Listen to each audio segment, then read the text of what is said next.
Around 10 years ago, a priest traveled to an island in Malaysia with his daughter and wife on a mission to bring the word of God to the natives. At first they were very welcome and the island's inhabitants would go to the newly built church every day. However, soon the followers of the local gods became angry that a white man was trying to overwrite their beliefs, and shortly after weird symbols and masks began appearing around, the church was burned down. In the present, American teenager Toby ignores his father David's request to work on the car together to remember the old times because Toby would rather fool around on his phone. David decides to work alone anyway, and soon after he steps outside, he's surrounded by a group of masked criminals that attack him with a knife before escaping with the car. Because the television is on, Toby doesn't hear anything until the car takes off, and by the time he goes outside, it's too late. David's murder appears all over the news and Toby can't shake off all the guilt he feels.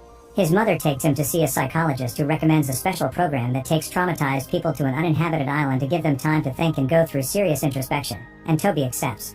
A few weeks later, Toby's on a boat to the island, throwing up because of seasickness.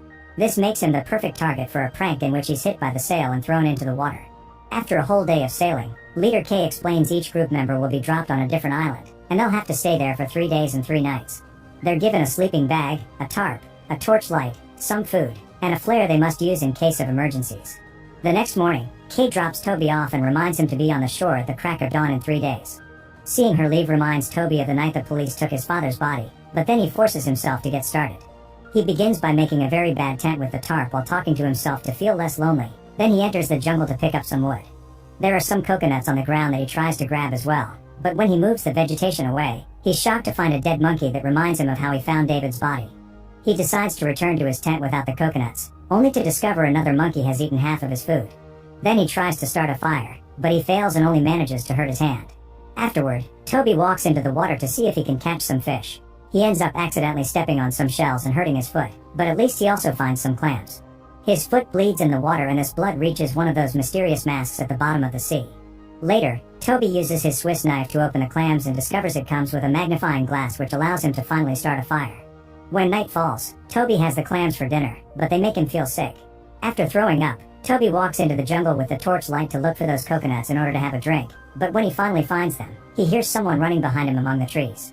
By shaking his torchlight around, Toby finally gets to see that the source of that noise is a creepy face behind a tree that suddenly runs off. Terrified, Toby runs back to his camp and lights the flare before he passes out as memories of his father's death flood his mind. During the night, the high tide takes most of Toby's things away. The next morning, Toby mysteriously wakes up resting against a tree, and there are already cut coconuts waiting for him. After having a good drink, Toby's shocked to notice there's a girl in the water, and when she tries to leave, he follows her.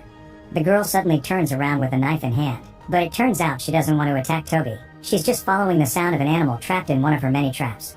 Madeline explains they can't stay there because it's dangerous, so Toby follows her after noticing exactly how deadly those traps are.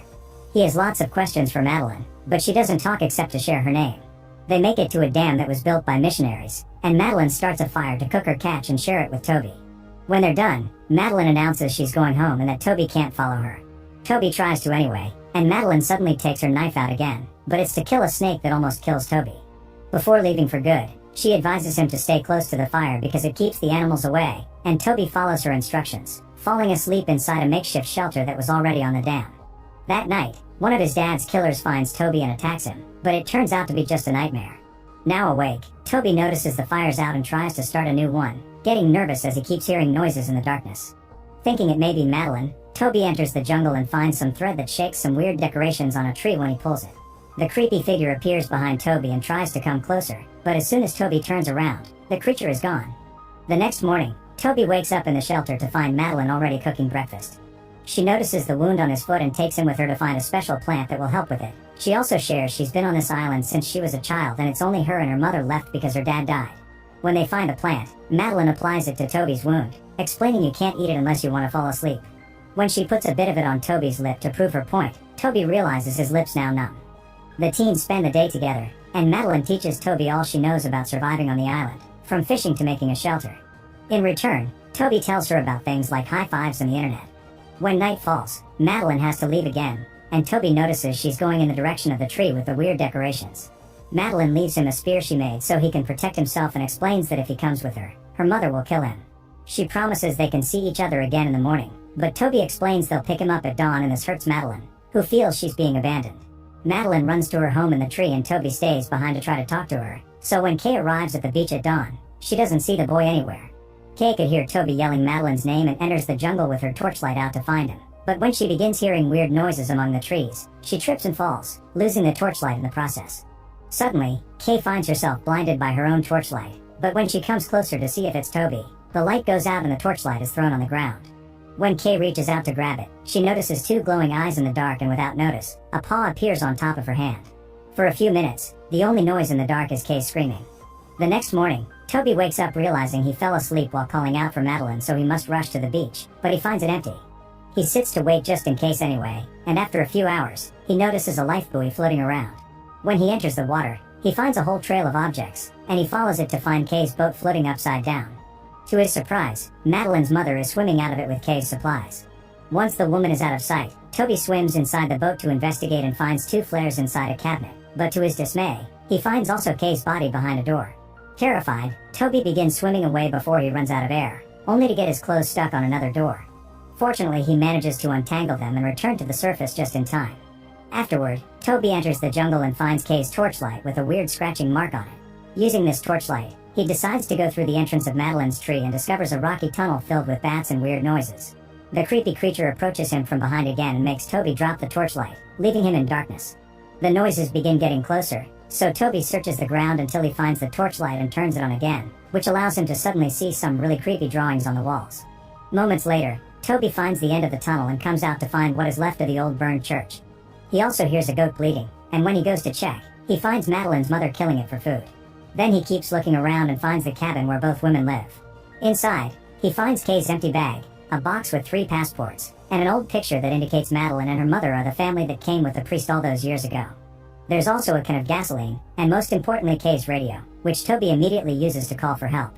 He only gets one hello from the other end before the line goes dead, and at that moment, Toby has to run and hide under the bed because Madeline and her mom are back. While the mother prepares a special concoction with the dumbing plant, she has an argument with Madeline because she thinks her daughter isn't ready to go out there. When Toby moves further under the bed not to be seen, he's shocked to find an extremely creepy mask and realizes this is the face of the creature that attacked him before. As soon as the mother leaves the room, Toby approaches Madeline, but Madeline reminds him this is dangerous and promises to meet him at the beach later. Toby makes his way back to the beach and uses everything he's learned to catch some fish and start a fire. While having lunch, he notices a light blinking on the other end of the island, and he replies by starting an extra big fire that can be seen from a distance. In the evening, Toby's trying to sleep when he's suddenly startled by Madeline, who had thought Toby would be gone by now. He explains Kay's dead and that he thinks the mother killed her, causing Madeline to rest her head on Toby's leg and share the few things she remembers from her childhood. She used to be happy living with her family and playing with the local kids, but one day something happened, and she only remembers being in a corner crying while her mother, covered in blood, told her not to look. Madeline admits she sees terrible things at night and that her mother probably killed them all. Toby asks Madeline if she wants to run away with him because they'll probably send a new boat soon, and Madeline accepts, but she'll come back tomorrow to avoid her mother getting suspicious. The next morning, Toby wakes up when he hears a plane flying by, but by the time he runs after it, it's already gone. However, this run has allowed him to find an abandoned lighthouse that he proceeds to investigate. Unfortunately, the light isn't working, and when Toby checks out its inner workings, he remembers all the things David taught him about taking care of cars. This allows him to understand the light needs gasoline. Then Toby begins making his way back to the beach when he suddenly bumps into someone. It's Cameron, another one of the guys that signed up for the service. He was never picked up either, but he did find a rowboat, so he used it to try to find other people because his own island's definitely empty. Toby shares some food and tells him about his experience while making a new spear, which he uses to threaten Cameron when he points out that trusting a crazy pair of murderers is dumb. After apologizing, Toby explains he refuses to leave Madeline behind because she's also a victim and goes looking for her. Moments later, he makes it to the house, only to be caught by surprise by the mother. The woman takes the spear from Toby and lets him go to try to make him see reason, but Toby runs away. Mother runs after him and accidentally falls into one of Madeline's traps, leaving her stuck between a tree and a thicker spear. Knowing she doesn't have much time left, the mother explains to Toby that she didn't kill anyone. She's only been trying to scare people away because the crazy murderer is actually Madeline. All those years ago, the locals tried to warn them that something evil was on the island, but the priest didn't believe them and tried to depend on the word of God. While he and his wife argued with the natives, Madeline took the chance to wander and approach the altar where the locals killed animals as an offering. This allowed the demon to use the child as his vessel in a ritual that matched the drawings Toby saw in the tunnel. It was Madeline that killed everyone in the church and burned it to the ground, only leaving her beloved mother alive. Mother then gives Toby the special plant in a bag to subdue Madeline and points out that she doesn't like the light when she's demonic. Before dying, Mother reminds Toby that Madeline shouldn't leave the island. Meanwhile, Cameron is waiting at the camp when he suddenly hears some weird noises. He enters the jungle to investigate and comes across a bunch of bones on the ground that distracts him from seeing the real danger. A demonic Madeline appears right next to him and drags him away through the trees to kill him. By the time Toby comes back, only Cameron's blood's left. A noise suddenly makes him turn around and he sees demonic Madeline coming closer with her mother's body, but she becomes human again when she realizes Toby's a friend. She demands to know what happened to her mother, and in order to keep her calm, Toby says he did it so they could be together. This makes Madeline happy and she kisses Toby, pushing him to the ground to get frisky. Toby loses the little bag with the special plant when he falls, thus he pretends to be into it to be able to recover it. When Madeline notices, she growls and begins to change, but Toby manages to find her spear and uses it to knock her out. Then, he puts the plants in her mouth to keep her subdued and uses some vines to tie her up. Afterward, Toby runs to the house to grab the gasoline and prepare a torch that lights his way back to the lighthouse. He leaves the torch at the door to keep animals away, then goes upstairs to finally turn on the light while remembering the time his dad taught him how to start a car. While Madeline begins to stir, Toby waits for a boat, but seeing nobody is close, he decides to leave. When he makes his way down, the stairs break, causing Toby to fall and spill the gasoline all over the floor. It also makes him discover the special plant grows here as well. At that moment, the door closes on its own, and as soon as the rotating light is pointing in the opposite direction, demonic Madeline sneaks into the shadows to attack. Toby manages to grab some of the plant before he's dragged away, but Madeline's too strong, and when he tries to use the plant on her, she turns his hands around to make the juice fall on his eyes instead. Madeline then jumps away when the light comes inside again, so Toby uses the chance to approach the sink and wash his face. Floating in the water, he finds a glass shard, and when Madeline has enough darkness to attack again, Toby uses the shard to keep her away. Toby begins considering using the torch as well, but when he approaches the door, he finds little Madeline crying. He worries about the child, but this is actually a trap, and the kid reveals her demonic face before returning to her adult form and jumping on Toby. A boat can be heard approaching the island, so Toby needs to think fast because Madeline's in the process of possessing him too. Toby manages to grab the shard again, and when Madeline grabs his wrist to stop him, Toby improvises by turning the glass enough to make the light reflect on it and burn Madeline's face, getting her to back away. Then Toby runs outside and grabs the torch to throw it at the gasoline, starting a fire. Madeline turns human again to try to be pitied, but Toby just closes the door before running away. As soon as he makes it to the beach, Toby notices the boat is following the direction of the lighthouse, so he gets in the water to go after it.